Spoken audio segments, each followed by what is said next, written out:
आदिकाल और पौराणिक काल से ज्योतिष शास्त्र का बड़ा महत्व है। ज्योतिष शास्त्र के तहत आज भी कई भविष्यवाणियां होती है, जिसके चलते राजनीतिक उथल पुथल और लोगों की समस्याओं का समाधान का रास्ता मिलता है। तो आइए आज हम जानते हैं इन्हीं ज्योतिष शास्त्र के ज्ञाताओं से, जो कि अपनी भविष्यवाणी अंकगणित, लाल किताब और भृगु संहिता से करते हैं। साथ साथ तप ज्ञान के जरिए लोगों का भविष्य भी बताते हैं। तो आज भारत की स्थिति, जिसमें राजनीतिक उथल पुथल चल रही है, उसको लेकर आइए हम जानते हैं किस करवट वो बैठने वाला है, किसकी सरकार बनने वाली है, किसके सिर पर ताज सजने वाला है और कौन प्रधानमंत्री की सीट पर बैठेगा। विश्वविख्यात ज्योतिष नगरी भीलवाड़ा की कारोई, जहाँ पर आज तक राष्ट्रपति से लेकर प्रधानमंत्री, मुख्यमंत्री बनने वाले ऐसे कई नेता अपना भविष्य जानने यहाँ आ चुके हैं। तो हमारे साथ हैं ऐसे ख्याति नाम प्राप्त ओम जी उपाध्याय, जिन्होंने कई नेताओं का भविष्य बताया और उनका भविष्य संवारा है, और साथ ही ये भृगु संहिता के आधार पर भविष्यवाणी करते हैं। और अब हमारे साथ हैं लाल किताब के जानकार, जो कि गंगापुर से हैं, किशन जी वैष्णव, जिन्होंने लाल किताब के आधार पर अपनी भविष्यवाणियां की है। तो साथ ही अंकगणित और कुंडली के आधार पर योगेंद्र जी हमारे साथ है, जो कुंडली के आधार पर भविष्यवाणी करते हैं। तो आइए आज हम इनसे जानते हैं कि आने वाले समय में देश के हालात क्या रहेंगे और कौन सीट पर बैठेगा। तो आइए हम बात करते हैं विश्वविख्यात कारई ज्योतिष नगरी के पंडित ओम जी व्यास से। तो ओम जी बताइएगा, जी सर। इस बार आपके जो गणना का जो तौर तरीका है, जी, किस तरह रहता है, किन आधार पर आप गणना करते हैं। हमारे हिसाब से ज्योतिष की गणना के हिसाब से अंकगणित से भी करते हैं। मेन ऑफ हमारा जो है, एक जो पूरे विश्व में समझ लो, भले भारत में समझ लो, चाहे राजस्थान में, चाहे डिस्ट्रिक्ट में जो भी जो चल रहा है, भृगु संहिता के माध्यम से पूरा डिटेल निकलता है। भृगु संहिता में ये होता है कि जातक की जन्म कुंडली, प्रश्न लग्न से आप किस रूप में, आप प्रश्न क्वेश्चन में आप हैं, प्लस किस समय आप हमारे पास पहुंचे हैं, उनकी सारी गणना करके फिर उसका कुंडली नंबर निकाला जाता है। उस कुंडली के हिसाब से उसकी जातक की पूरा भूत, भविष्य और वर्तमान तीनों कालों का फलादेश निकलता है।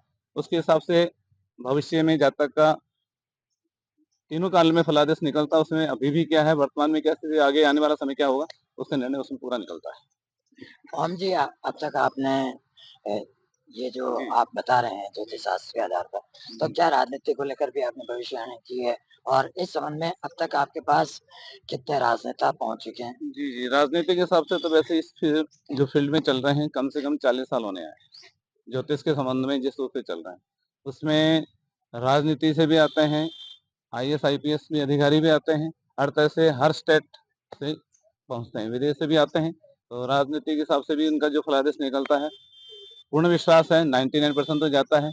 80% भी होता है जिसकी कुंडली राइट नहीं है, तो उसका फलादेश अपन पूर्ण रूप से नहीं कह सकते। वास्तविक जन्म समय, स्थान और जो वर्ष में महीना पूरा फिक्स हो, टाइम समय सही, तो उसका पूर्ण 100% तक ज्योतिष गणित राइट जाती है। इसमें पूर्व में 2019 में मोदी जी के भाई पहलाजी मोदी आए हुए थे, उनका भी सटीक भविष्यवाणी उसमें की थी कि मोदी जी आएंगे और सरकार बनाएंगे। जिस सीटें आई उससे 300 के समथिंग जो सीटें उनको मिलना चाहिए, वो सीटें उनको मिली और वापस प्रधानमंत्री भी वो बने। तो वो पहले जनवरी में ही आ चुके थे मेरे पास, 19 जनवरी 2019 के आसपास की बात, 21 जनवरी 2019। और अभी भी जो है राजनीतिक क्षेत्र में जो भी है, गुजरात स्टेट से समझ लो 17, तो जो मोदी जी के खास जिस पार्टी से जुड़े हुए हैं, वो पार्टी में अभी भी कोई न कोई चलते ही रहता है। ठीक है, सरकार के हिसाब समझ लो, चाहे पार्टी के हिसाब से हो, तो उनको हाईलाइट के हिसाब से कोई जवाब नहीं देता, तो अपने हिसाब से आके मिल के चले जाते हैं। तो राजनीति के हिसाब से उनका जो कुंडली ग्रह है, उनका जो समय स्थिति है, जो उनका जन्म कुंडली, लग्न कुंडली समय जो दिया दे रखा है, उसके हिसाब से उनका 2024 में राजयोग पूरा है और राष्ट्र में भारत के प्रधानमंत्री तीसरी बार वो बनेंगे। इसमें कोई चैलेंज नहीं हो सकता है। गठबंधन हो, चाहे गठबंधन कोई भी हो, लेकिन मोदी जी 100% बीजेपी की सरकार बनेगी। उनके साथ जो जुड़ी हुई पार्टी है, बहुमत उनको भी मिलेगा, लेकिन ज्यादा चांस बीजेपी की जो है, समथिंग अंदाज 270 से 300 के समथिंग सीट बीजेपी की आ सकती है, संभावित है। और यूं समझे तो दोनों गठबंधन के साथ उनके हिसाब से बीजेपी से जुड़े हुए हैं, वो मेरे हिसाब से 320 से 370 तक टोटल सीटें आ सकती हैं, पूरा विश्वास है। बहुमत पूर्ण रूप से आएगी और 100% नरेंद्र जी मोदी जी तीसरी बार भारत के प्रधानमंत्री बनेंगे, इसमें कोई चैलेंज नहीं है।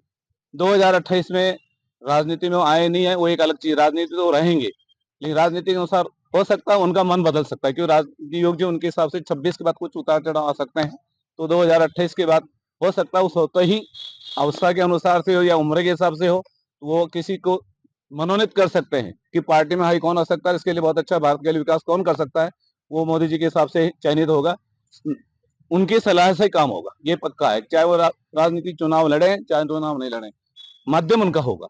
और उनके हिसाब से बीजेपी सरकार जो आज 10 सालों में कर चुकी है, वो आज 15 साल में करके दिखाएंगे, ये 100% विश्वास है। भारत का जो नाम विश्व में किया है, ये आगे भी करेंगे। और मोदी जी एक राष्ट्र के प्रति, न कि स्वयं के प्रति नहीं है, पूरे राष्ट्र के प्रति समर्पित है, तो उनके कोई एक लोभ लालच की स्थिति नहीं है। तो आधा काम तो, क्योंकि वो एक साधु संतों को सम्मान, ब्राह्मणों के प्रति जो एक कर्मकांड ब्राह्मण से जिस रूप से जुड़े हुए हैं, उनके प्रति एक आदर, एक सम्मान जो एक राष्ट्र के हित में होना चाहिए। तो उनके ग्रह कितने कमजोर हो, लेकिन दुआ और आशीर्वाद फलता है। वो दुनिया की ताकत नहीं कोई बैठ सकता, ग्रह भी वो कमजोर हो जाता है, जिनके संतों में आशीर्वाद मिल जाए, जिनसे और जिनका ब्राह्मणों का आशीर्वाद मिल जाए। शास्त्र में लिखा है ब्रह्म वाक्यम जनार्दनम, ब्राह्मण के मुखारविद जो कर्मकांड है, पात्रता है, तो उसका जीवन कभी ईश्वर खाली नहीं देता है। तो उनका आशीर्वाद उन पर लागू है और प्रधानमंत्री बन के रहेंगे। ये हमारे साथ हैं प्रभु संहिता के जानकार पंडित ओम प्रकाश जी व्यास।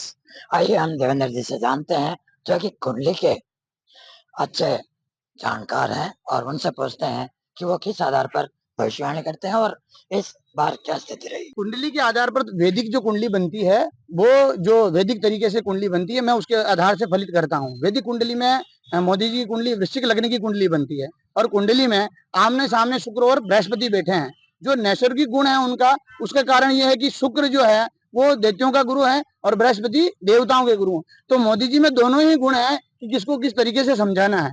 और मंगल की महादशा उनके साथ चल रही है, जो 26 अप्रैल 2024 तक समाप्त हुई थी मंगल में बृहस्पति का अंतर।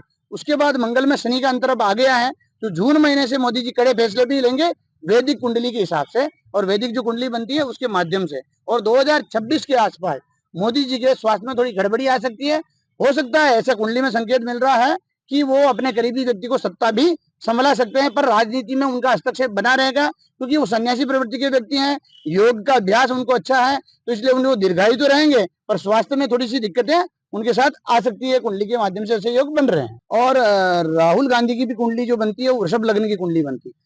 अपना जन्म तारीख और जन्म समय देना चाहिए, क्योंकि मैंने कल अनेकों व्यक्तियों से संपर्क साधा है, उनकी डिटेल को लेकर के जन्म तारीख क्या है। फिर मैंने एक मार्तंड नामक पंचांग आता है, हिमाचल से प्रकाशित होता है, उसमें उनका जो तारीख है 19 जून 1970 का जो समय है उनका, उसके साथ ही सुबह 5:05 का जो टाइम है, उससे वृषभ लग्न बनता है।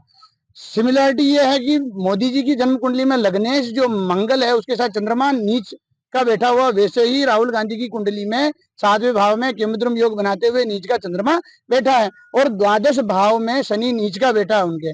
उससे राजयोग तो बनता है, उनके सत्ता के बनने के योग तो बनते हैं। और जो चंद्रमा नीच का जब 7वें भाव में बैठ जाता है, तो व्यक्ति की बुद्धि और मन एक जगह स्थिर नहीं रह पाता है, और आसपास के जो लोग होते हैं उनको भ्रमित करते रहते हैं, उससे उनको सत्ता हासिल नहीं होती है। और 45 साल के बाद में जो भाग्येश उनका शनि है, वो व्यय भाव में जाने से, मतलब द्वादश 12th हाउस में जाने से उनके राजयोग बनने के आसार और कम हो जाते हैं। हालांकि एमपी एमएलए तो बन चुके हैं, अभी भी सत्ताधारी है, क्योंकि परिवारवाद के कारण से उनको सीट अच्छी खासी मिली हुई है, इसलिए वो योग तो बन गया उनके। पर कुंडली के आधार पर वो राजयोग तो बनता रहेगा, पर मुझे कहीं से भी कुंडली के आधार पर नहीं लगता है कि वो प्रधानमंत्री बन पाएंगे।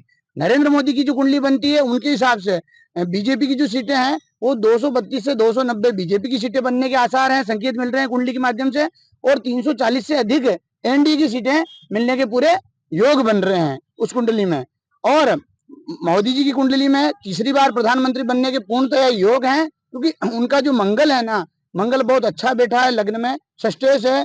मैंने 2017 में एक न्यूमरोलॉजी के हिसाब से उनको एक लेटर लिखा था, जिसमें मैंने कहा था कि भारत का नाम इंडिया से हटाकर भारतवर्ष रखा जाए, इससे क्या होगा कि भारत का विकास होगा। तो आप देख रहे हैं कि लोग भारत कहते जा रहे हैं, अब इंडिया नहीं कहते हैं, भारत में रहता हूं मैं भारत का निवासी हूँ। तो भारत कहने मात्र से इस ब्रह्मांड में जो ध्रुवीय है, जो चुंबकीय शक्ति है, उससे प्रभाव पड़ रहा है, और आप देख रहे हैं कि भारत विकास की ओर बढ़ता जा रहा है।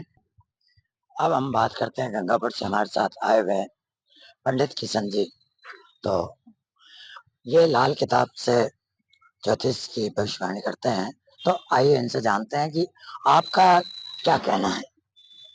भारतवर्ष पूरे विश्व में दर्शन, धर्म और आध्यात्म के दृष्टिकोण से पूरे विश्व में विश्व गुरु कहलाया है। और जो भारत विश्व गुरु कहलाया है उसमें कहीं ऋषि मुनि संतों का और कहीं राजाओं और महाराजाओं का। पूर्व में राजा विक्रमादित्य जी थे, उन्होंने ज्योतिष शास्त्र को, दर्शन शास्त्र को बहुत फलीभूत किया। उस समय पर इलेक्ट्रॉनिक साधन नहीं थे, धूप घड़ियां थी और चंद्र और सौर गणना के अनुसार कुंडली बनाई जाती है। किसी भी जातक का जो जन्म होता है और इसकी कई प्रकार की गणना होती है। अंक शास्त्र से भी देखते हैं, सूर्य गणना से देखते हैं, चंद्र गणना से देखते हैं, लाल किताब से भी देखते हैं। लाल किताब भारत की ही रचित है, किसी कारणवश विदेशों में चली गई, इस ज्ञान का विलुप्त होने के कगार पर होगी। अब वापस लाल किताब को लोग जानने लगे। मैं भी लाल किताब के अनुसार भारतवर्ष के सभी लोगों को कहना चाहता हूँ, माननीय प्रधानमंत्री जी नरेंद्र दामोदर मोदी अति शीघ्र और शीघ्र तीसरी बार प्रधानमंत्री बनेंगे। लाल किताब के अनुसार लग्न में मंगल दम दमे में दम ना हो, अर्थात अगर मंगल लग्न का बैठकर अगर कारक नहीं होता है तो व्यक्ति भीगी बिल्ली हो जाता है। परंतु मोदी जी की कुंडली में मंगल अपने खुद के घर का बैठा हुआ है, वृश्चिक राशि का बैठा हुआ है, तो शेर है, राजा है। और ऐसा जातक देश विदेश में राज करता है। भारतवर्ष के सिवाय भी मोदी जी अन्य देशों में भी लोगों के हृदय में राज करते हैं।